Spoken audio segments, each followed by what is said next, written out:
Hey, what's up, everybody? Ralph here. So I came across this article on Business Insider, and it talks about how 9 million student loan borrowers received an email with the subject line saying they got approved for debt relief, when in fact that hadn't been the case.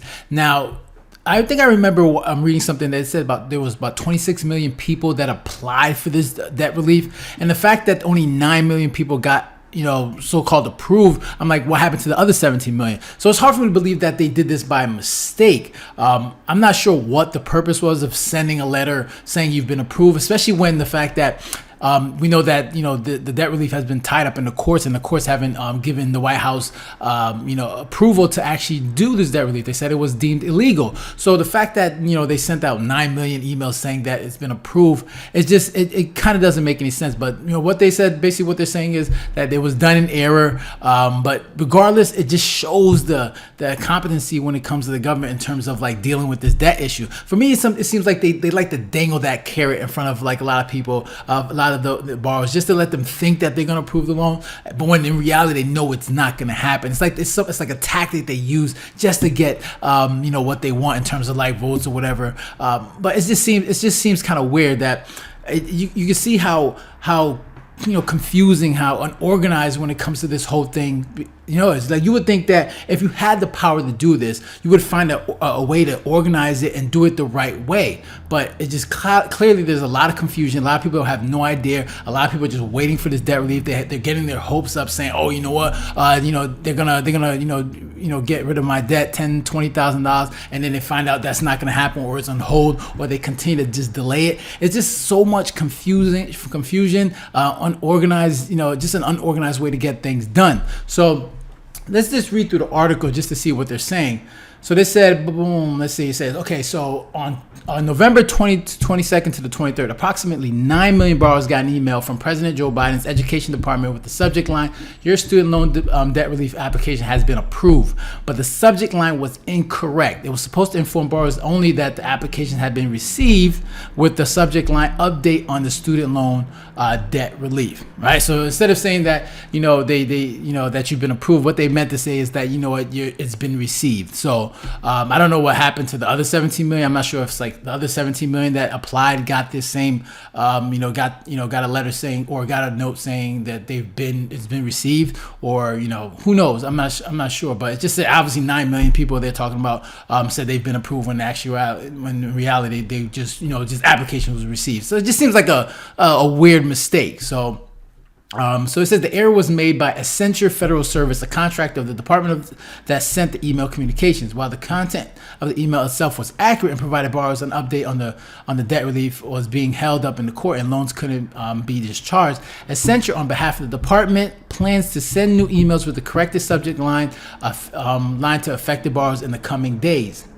Stacy Jones, the senior manager director and head of corporate communications of Accenture, told Insider in a statement that the company regrets the human error that led to an email being sent to a number of student loan debt relief applicants with an inaccurate subject line. The email was sent on behalf of the Department of Education on November 22nd and 23rd. She continued, working closely with the department, Accenture Federal Service will review quality control measures of subject, accurate, and timely communication to applicants of the student loan debt relief program.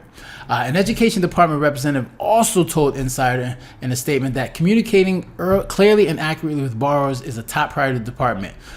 We are in close touch with Accenture Federal Service that as they take corrective action to ensure all borrowers and those affected with accurate information about debt relief, person said.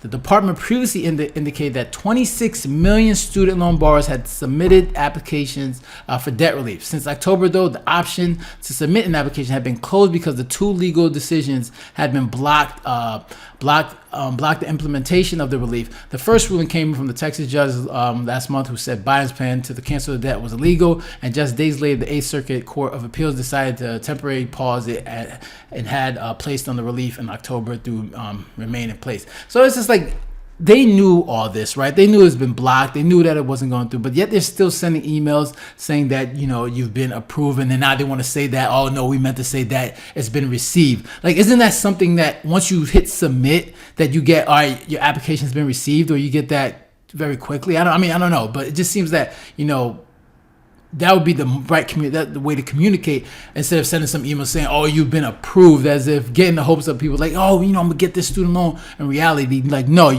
we're still waiting on the government. I mean, on the Supreme Court to see if it's okay to actually release to pay off the debt. So it's just obviously more confusion and more just organized method of getting this done.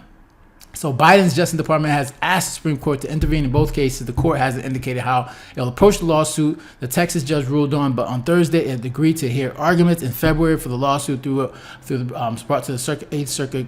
The Supreme Court could choose to combine the two cases and hear the arguments. So pretty much, like I said, it's gonna take a while. Who knows how long? I think for now, though, obviously, Biden, they've extended the loan deferment until I think June, until this thing gets sorted out in the courts. But it's just I mean, like, I know a lot of people are waiting for this. Like, if you're someone that has student loans, obviously you're waiting for this. You're hoping this gets done.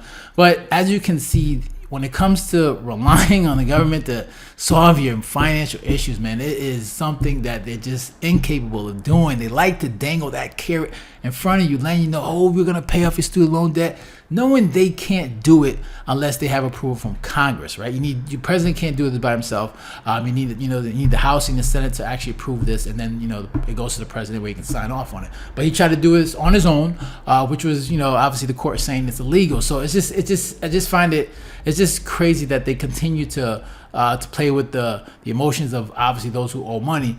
But for me, it's just like, my recommendation is like, look, man, I don't know how much you owe or how much obviously how much you owe in terms of your loans. You got to find a way to like figure out how to start making payments, because I know it's gonna be hard for a lot of people to resume payments, because I think most people are not ready to do that. Right? It's been 2 years since you had to make payments on a student loan, and the fact that, let's say come June, like let's say that he doesn't defer the payment anymore, and then most people are not going to be ready. So it's crazy just to see how all this is playing out, and the fact that they're just so unorganized when it comes to doing this. But they do it. Obviously, they have a political purpose for this, and we'll see where it goes. So that's all I got for you guys today. If you got any comments or questions, make sure to leave a comment down below. Hit the like button and share. If you haven't done so already, make sure to hit the subscribe. Right. So you guys take care and have a good one. Later.